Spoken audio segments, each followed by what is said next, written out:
Kate was incredibly strong through that period and was fighting for Madeleine. I think the most difficult thing, George, was the realisation at that point that the police weren't looking for Madeleine and that they were just focused really on trying to, I guess, blame us and for it all to be over. And obviously that is, one of the most damaging things that could then happen to the search, really, was for the police to stop looking and to convince the general public as well that we were somehow involved and then stop them from looking. So that was the thing that hurt the most. Hello and welcome to True Crime Rocket Science, the most authentic voice in true crime.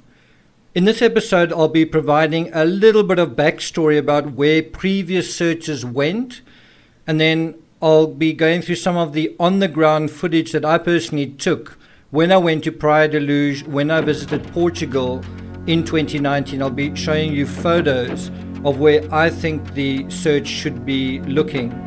And I think this is a good demonstration of true crime rocket science versus a fake crime circus, specifically taking place in Portugal, in Praia de Luz. But I think also in the media beyond that. So before we get to today's episode, I'll also be doing a live stream at, I think it's 7 o'clock English time, or in the UK. It's 2 o'clock Eastern Standard Time in the US, dealing with the Chris Watts case.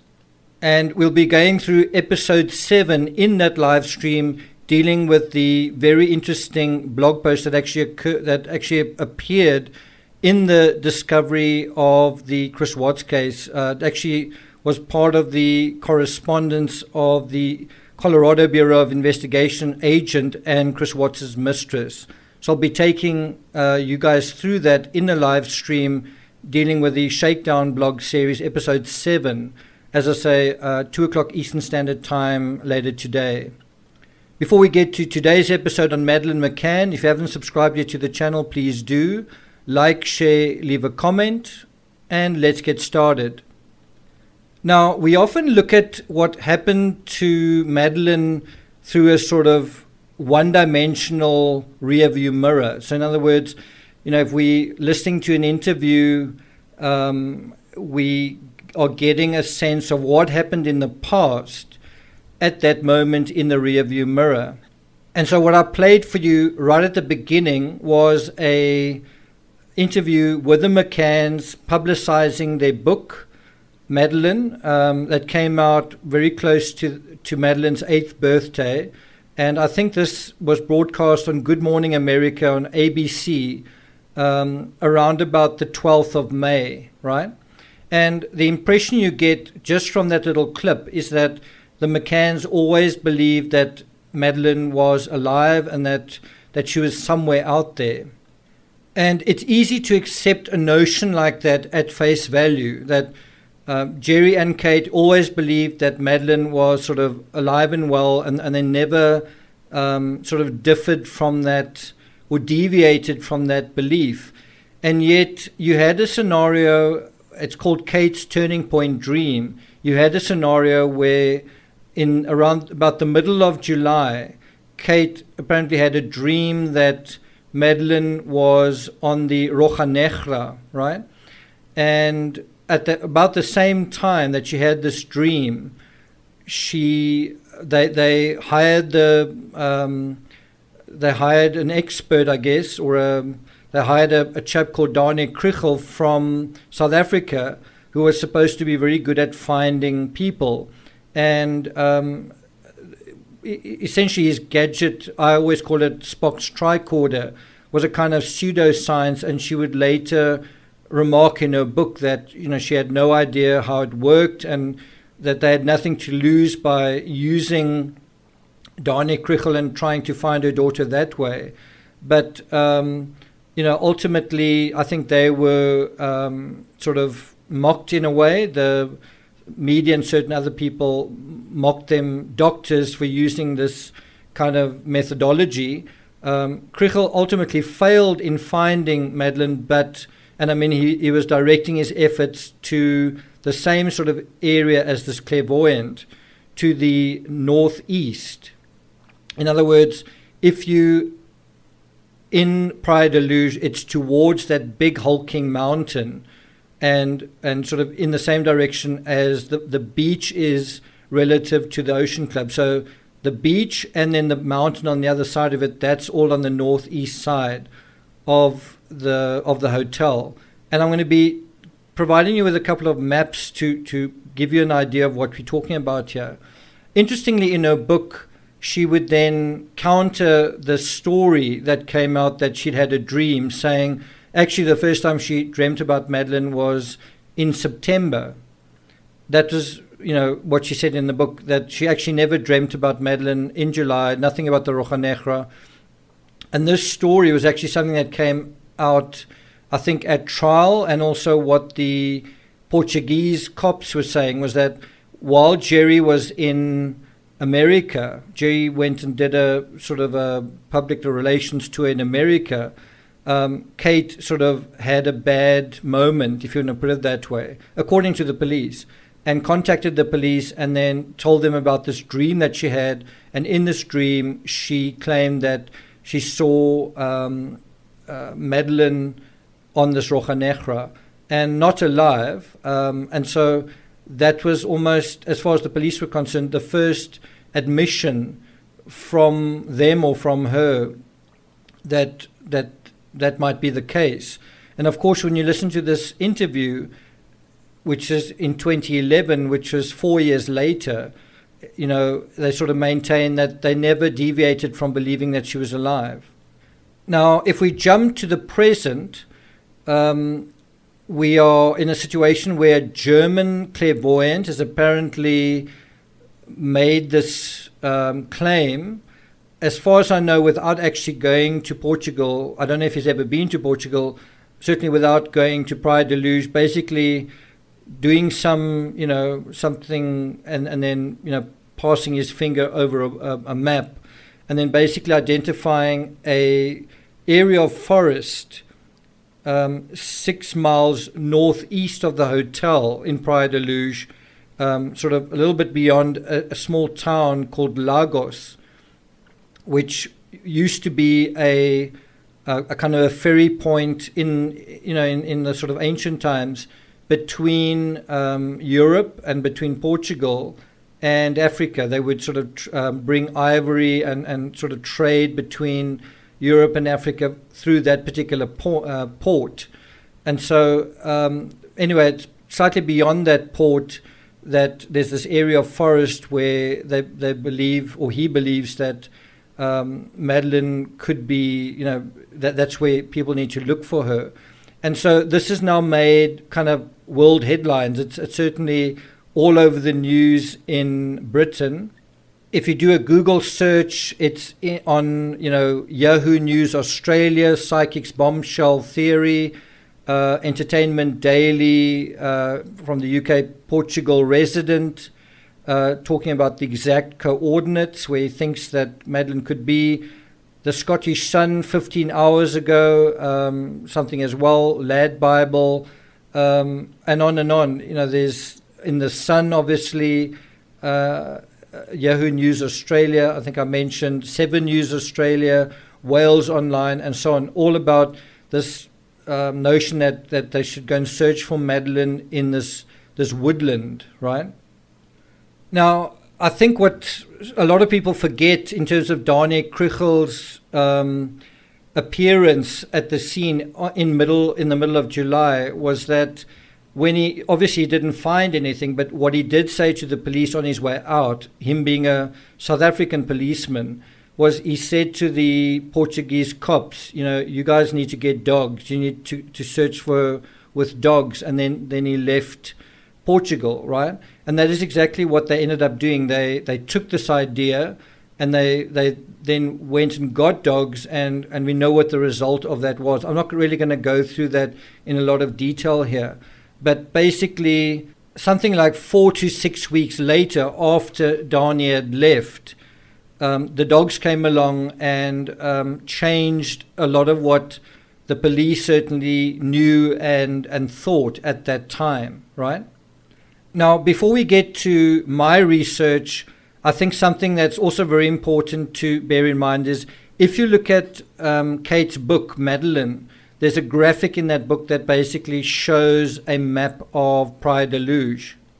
And the interesting thing about that map, especially the map dealing with the Ocean Club, is it seems to show a lot of what is going on to the east of the Ocean Club. So in other words, the area of Praia da Luz from the Ocean Club, and so including the Ocean Club to the east, right?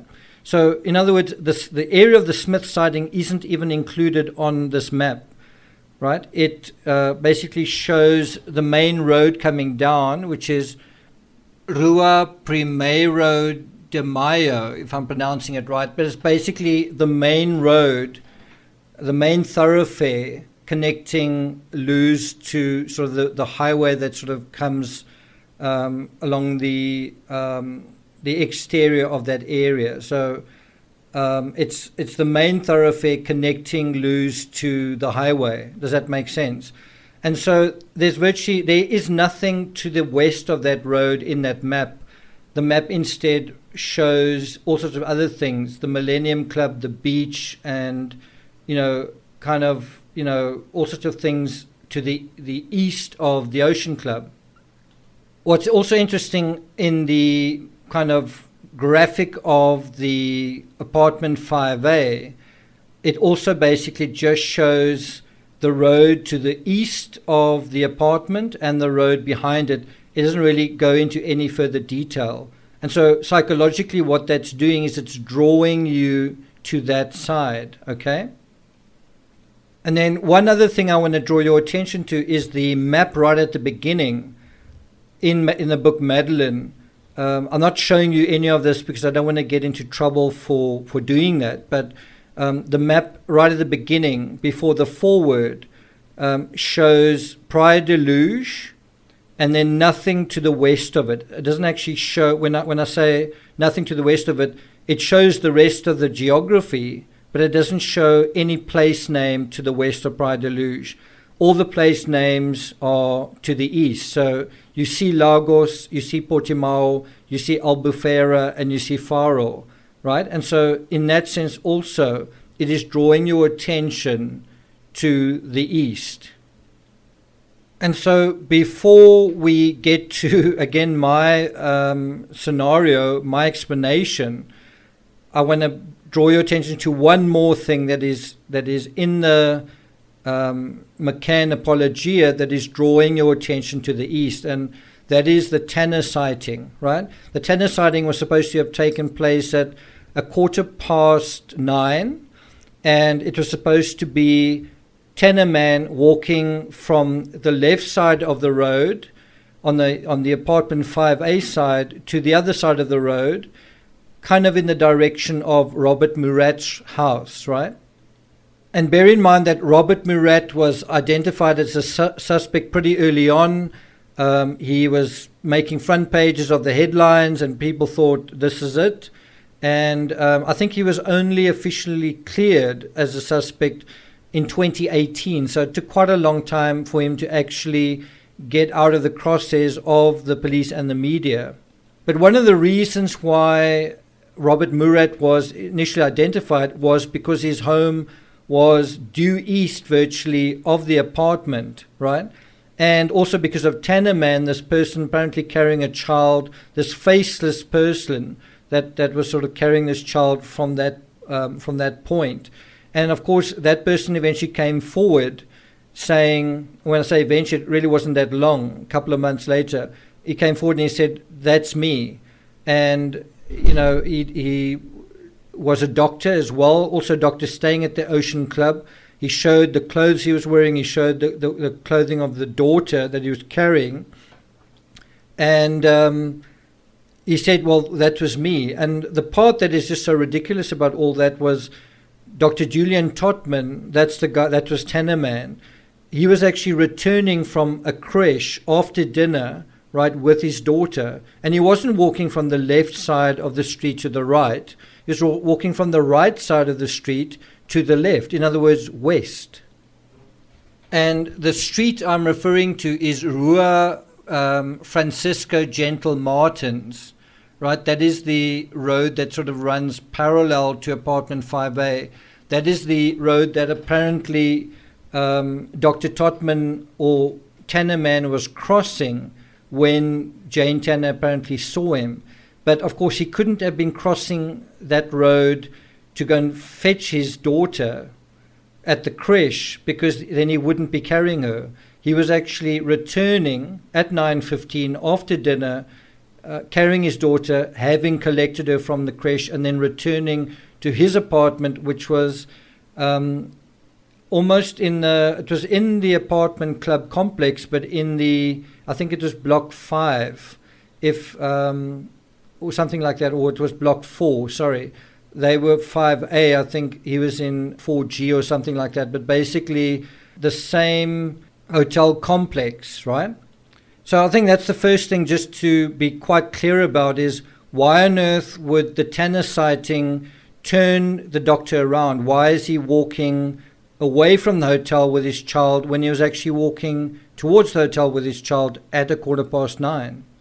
So my impression is that there is a sense, whether it's conscious or unconscious, deliberate or accidental, to direct attention away from the Ocean Club towards the east, right? And the attention starts sort of in the direction of Robert Murat's house, then it goes to the Roja Negra, then it goes beyond to all sorts of other sightings, so-called sightings, beyond, including Albufeira and so on. And then it goes even further east from there. It goes to Morocco, and the McCanns themselves start flying east. They sort of fly to Germany and the Netherlands and I think Belgium and all over the place. But it basically starts sort of slowly going eastwards towards sort of the beach area and the Roja Negra. And then it goes, then it sort of flies further and further east. And we also know that the McCanns, when they hired a car, that they drove to Spain, quite some distance to Spain, and that also got people's attention and made people wonder, is something going on in Spain, right? So we now at about the 18-minute mark, and now I want to talk to you a little bit about where I think people should have looked for Madeleine, right? And I'm not so much going to talk about the specific area of Praia de Luz. I dealt with that in my book, Deeper into Darkness, and also to some extent Deep into Darkness. So I'm not going to deal with that too much here. What I am going to do is take you further afield. So what I'm basically saying is the clairvoyant is asking investigators to search the area in the northeast. And what I'm saying is that there's good reason to look for her in the southwest, right? Now, I'm not trying to make the case that all of this is an intentional misdirection, the whole thing of going towards the east, going towards the northeast. But what I am saying is that is what I believe it amounts to, is that people are being distracted, people are being misled from where they probably should be looking. Does that make sense? I think the other thing to bear in mind is I'm not suggesting that Madeleine went from apartment 5A on the night of the Smithman sighting and in one continuous movement arrived where she is today. I'm not saying that at all. I'm in fact saying the opposite. I'm saying that she probably went a fairly short distance on the night, maybe less than half a kilometer, and then on another day, another distance, and then perhaps 2 or 3 other transfers, if you want to put it that way. And then ultimately she was transferred and taken on a trip to where she was eventually left, okay? Now, I think in order to make the case that I'm making, you really need to be familiar with the terrain and topography of Praia de Luz and the Algarve, right? So, first of all, Praia de Luz has got a very up and down, topsy-turvy topography. It's very difficult to walk in a straight line for any length of time before the road either goes up or down or right to left, right? The the whole Praia de Luge enclave, the whole little resort, is built kind of on an incline, quite a steep incline in places, and there is quite a lot of going up and down.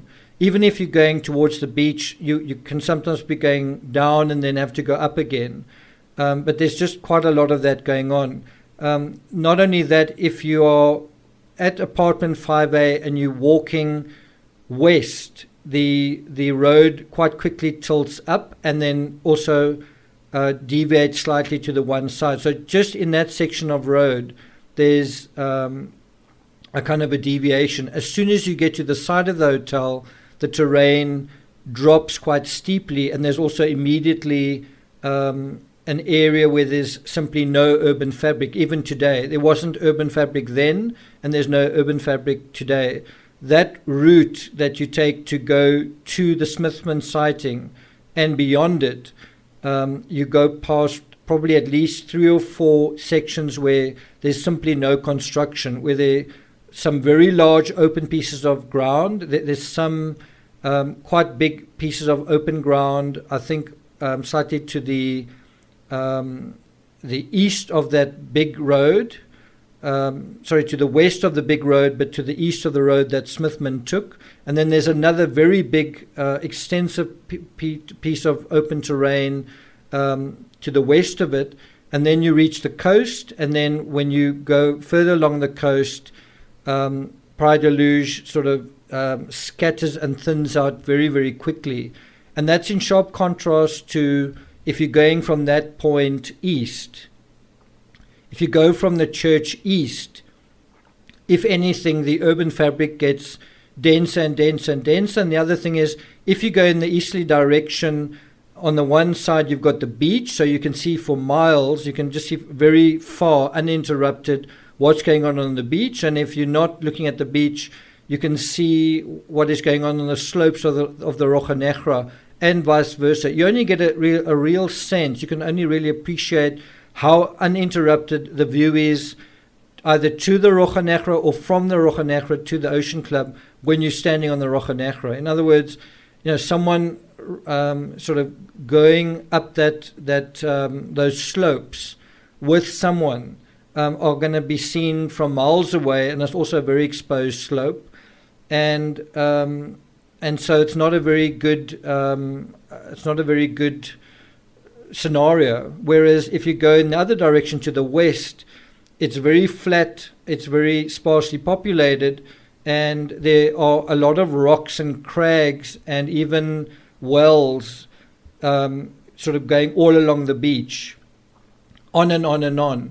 Besides that, you also have this incredible access to the road going west. Sorry, not the road going west, the sea. There's a coastal road, a dirt road. It starts off as a tar road, but there's a coastal road that is running literally right along the edge of the sea. I'm not sure whether they use that for fishing or to collect, the catch of the day or whatever, but there literally is a road that is literally right on the edge, right on the fringe of the coast, and it goes on for quite a long way. It goes on a long way beyond where the urban fabric is simply gone, and where the road ends, a footpath continues, and that is actually a path where a lot of people, holiday makers who travel to Praia de Luge, go jogging. So it's kind of a jogging route or a dog walker's route, so that is where certain people might wander around ordinarily. The other way, if you're going to run up the Roja Negra, it's also, I think, where a lot of people initially go, but it's just a lot steeper and certainly a lot more scenic. But I don't know if you would have so many joggers going that way, because it is quite a difficult climb to get up there. I'm saying for a holiday maker who just wants to go out for a stroll, it's definitely more difficult going up the Roja Negra. You would probably find the most people just simply walking along the beach and walking along the promenade.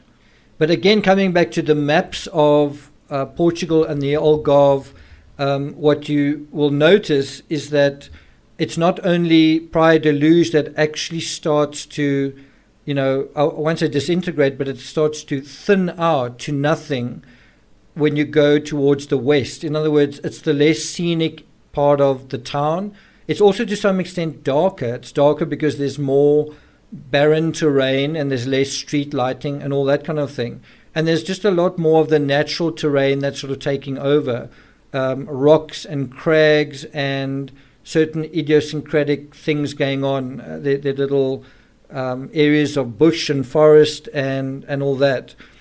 In any event, from there's also a road that takes you out of Praia de Luz, not to the main road, but towards Sagres and Cape St. Vincent. So you can actually take the secondary road, which is a fairly quiet road, without actually going back to the main thoroughfare and going back onto sort of the main roads, right? And I've driven both. I've driven on the secondary road, and it's definitely a much quieter road for a couple of reasons. One is it's a very narrow road, and I was driving a hired car, and at times you sort of feel like there's just not enough road for two vehicles to pass. There barely is, but that's sort of how you feel. So you're certainly not going to have a lot of buses and biggish vehicles on that road. And after Praia de Luz, I won't say there are no more settlements, but there are very few. And those that remain are very small. And so it's incorrect to sort of assume Praia de Luz is the last little village. There are a couple of small villages afterwards. I think Praia de Luz is probably the biggest resort of its kind, and those that are beyond it are smaller. But that's not to say there's nothing worth seeing further east. In fact, Sagres has got an amazing fortress on it, and a lot of tourists go there. There's not much else besides the fortress at Sagres. And then beyond Sagres is the really spectacular Cape St. Vincent. And that's also an absolute tourist mecca. I think a lot of tourists head that way, but there's no real reason to go anywhere, how can I put it, between Cape St. Vincent and Sagres and Luz. There's not really any reason to go sort of to any place between those tourist attractions, because there's nothing there. There's literally just tawny hillside and so on. The other thing that I think is quite interesting is as you go from Luz towards Sagres, by the time you get to Sagres, the coastline is transformed into sheer cliffs that go right down into the sea, right? And that I think is quite important. So although there's a certain amount of beaches that are associated with tiny little resorts a little bit further than Luz, by the time you get to Sagres, you've sort of reached the end of any of those sort of accessible beaches, and from then on it's sheer cliffs, really tall, imposing, magnificent cliffs that drop vertically down into the sea, right? And if you follow the cell phone pings from Jerry McCann's phone, I think it's from July 26th, but there's also activity from June 9th, right? And I provided a graphic that is, I think, from 9 News. Now, a guy called Mark from Australia wrote some really good articles on the subject, and he also did, I think, the podcast.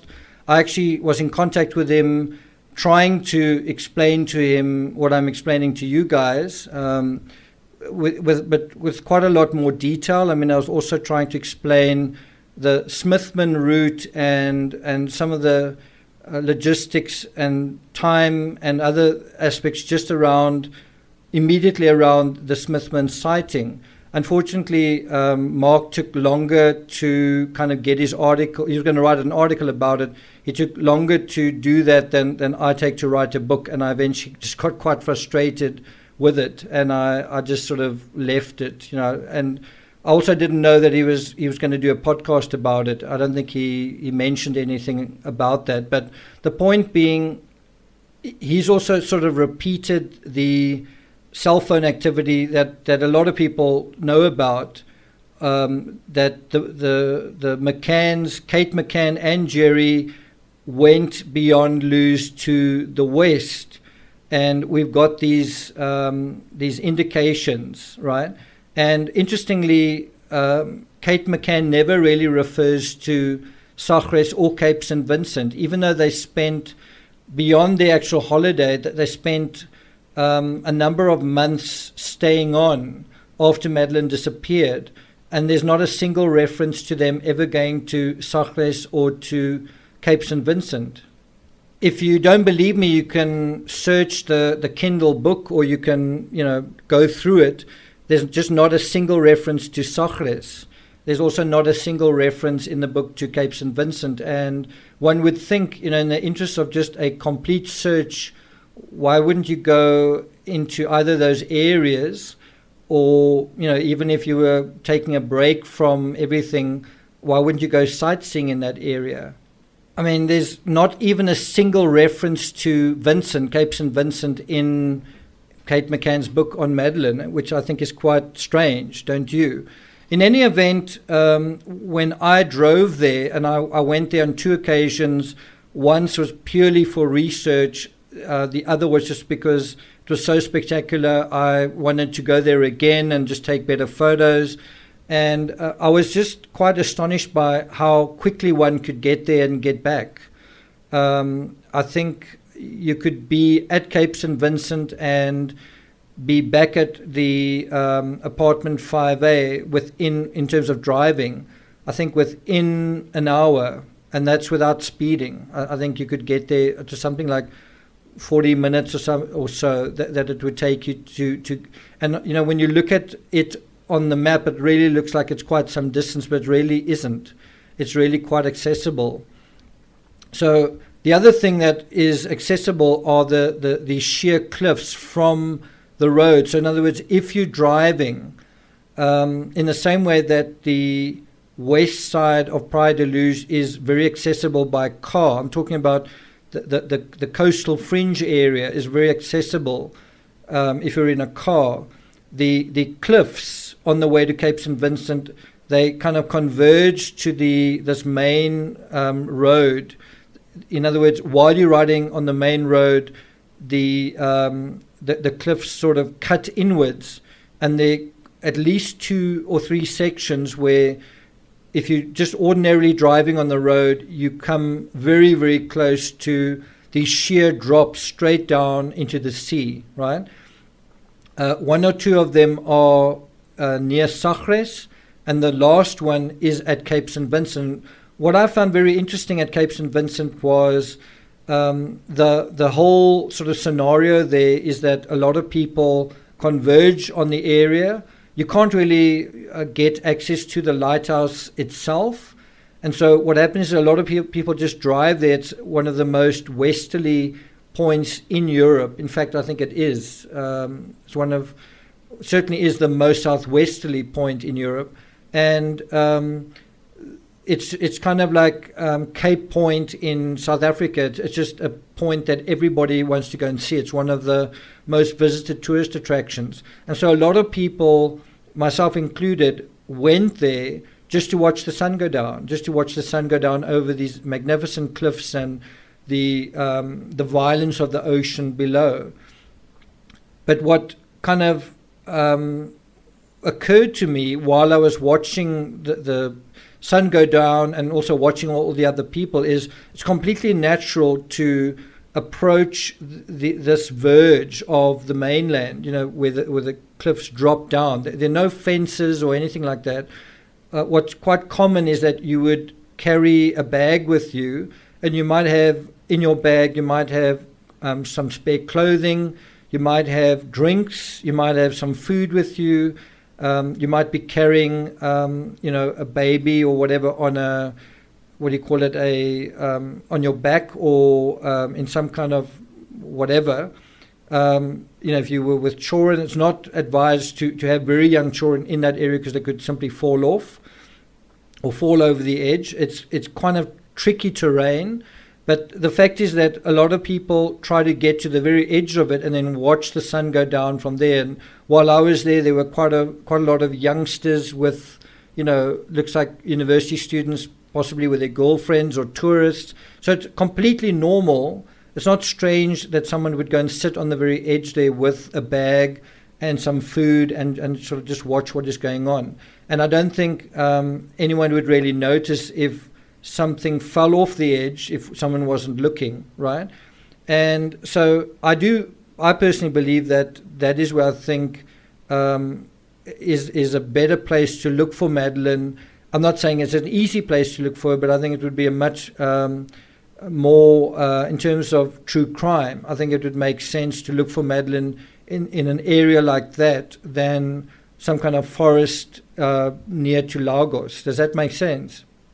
Now, ironically, on as recently as the 11th of June 2021, so just 2 days ago, at the time that I'm recording this, was a story about someone found underwater in a bag, right? And in the Atlantic Ocean near Tenerife, which is not right there in Portugal, but that general area, right? And I'll put a link to that story in the comment section, and then I'll pin the comment to this particular video, so you can read that on your own steam. But we do know that a bag did go missing, or I've heard a story that a tennis bag may have gone missing from apartment 5A. I do think it's interesting how Kate McCann dealt with the tennis sighting, saying things like she was strangely relieved and that everything seemed to be clicking into place when she heard about the tennis sighting, and that then led to the whole investigation going that way. When I say that way, I mean towards the east, right? But really based on some of the kind of quote-unquote gut feels of Kate and some of the things that she was apparently saying and feeling. And then you've also got this turning point dream, which I think she disputes that she had, but the Portuguese authorities seem to understand that Kate had called them because she'd had a dream while Jerry was away. And once again, it was focusing attention on the Roja Negra, on that side of Praia de Luz, right? So I think you've sometimes got to take some of these things that are said kind of out of context, in hindsight, not only what this clairvoyant has said, but what the McCann said in this one particular interview on Good Morning America. And I'll put a link to that also in a comment pinned to the comments below this video. But she talks about the investigation stalled in July 2007. The police investigation stalled, and yet you've kind of got the investigation continuing and money being paid continuously up until now, 14 years later. And yet when they're publicizing their book, apparently there's no investigation going on. You've kind of got to just kind of ask yourself, what is really going on? What is the true story here? The police investigation stopped in July 2008, so we've had to get our own team of investigators, and obviously we have to fund that ourselves as well as the campaign. What we hope with the book launch today, George, though, as well, is launching a campaign really for an independent review of Madeleine's case by the authorities, something that's never been done, and for us that's a major stone that needs turned in the search for our daughter.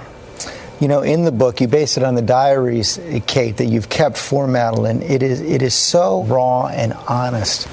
And you can listen to that full interview from Good Morning America.